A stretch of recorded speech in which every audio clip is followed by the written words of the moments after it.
في شخص نصاب نجس اسمه محمد عمار مازن أبو نعسان. نصاب نجس، احفظوا الاسم: محمد عمار مازن أبو نعسان. هذا النجس نصب على واحد صديقي. طبعا صديقي ماله نشط على السوشيال ميديا، لكن قال لي أرجوك اعمل هذا الفيديو مشان ما حدا يقع بنفس المطب اللي هو وقع فيه. طبعا هذا الشخص عامل صفحة بالفيسبوك بيقدم خدمة انترنت، على أساس عامل فيها شرح طويل عريض وحسابات بنك وكذا وكيف فيك تدفع وشو الخدمة اللي بيقدم لك إياها. يعني أي شخص بيشوف هاي الصفحة يعني بيقول مستحيل تكون هاي الصفحة نصب لهالدرجة هي. طبعا رفيقنا هو جاي من برا سوريا، عايش كل عمره برات سوريا، فهو مفكر انه مثل بكندا مثلا انت ممكن تعمل تحويل اونلاين وتاخذ الخدمة. فتواصل معه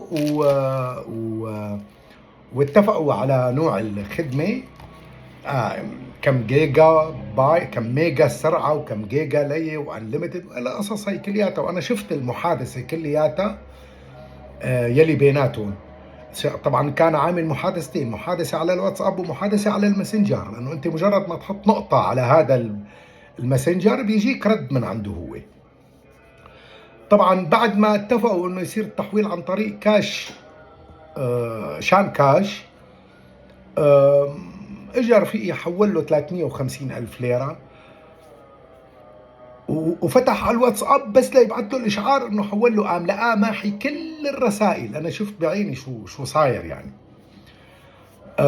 وعمل له حظر بالفيسبوك وعمل له حظر بالماسنجر، تمام الحكي، واكل عليه ال 350 ألف. لهيك انا حابب يعني ارجو انه هذا الفيديو يتشير لننقذ اشخاص ممكن يقعوا فريسه بايد هذا الشخص يلي اسمه، رح ارجع اكد، محمد عمار مازن ابو نعسان.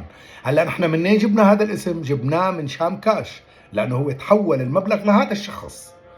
فاللي بيشوف هذا الشخص اولا يبزق بوشه ويقول له عيب اللي ساواه. يعني اليوم انت عم تنصب، انت بتاكل حرام، تمام الحكي. طبعا تواصلنا مع شام كاش، قالوا لنا بدكم تروحوا تشتكوا بالنيابه وكذا، وقضيه طويله عريضه، عرفت علي كيف. لكن نحن لقيت افضل حل انه انقذ العالم من هيك شخص، من هيك نجس، اني اعمل هالفيديو. وانه ارجو من رفقاتي، انا عندي 5000 صديق، انه يعملوا شير لهذا الفيديو، واللي بيصل لهالشخص يبزق بوشه ويقول له عيب عليك اللي ساويته. رح ارد اعيد واكد اسم الشخص: محمد عمار مازن ابو نعسان. شكرا لكم. انتبهوا من انه تشتروا شيء من على الفيسبوك. يعني للاسف شد، مع انه في كثير شركات محترمه وعم بتبيع وبتعطيك الخدمه صح والى اخره، الا انه هذا الشخص كان نصاب محتال نجس. محمد، رح انقل لكم اسمه: محمد عمار مازن ابو نعسان. السلام عليكم.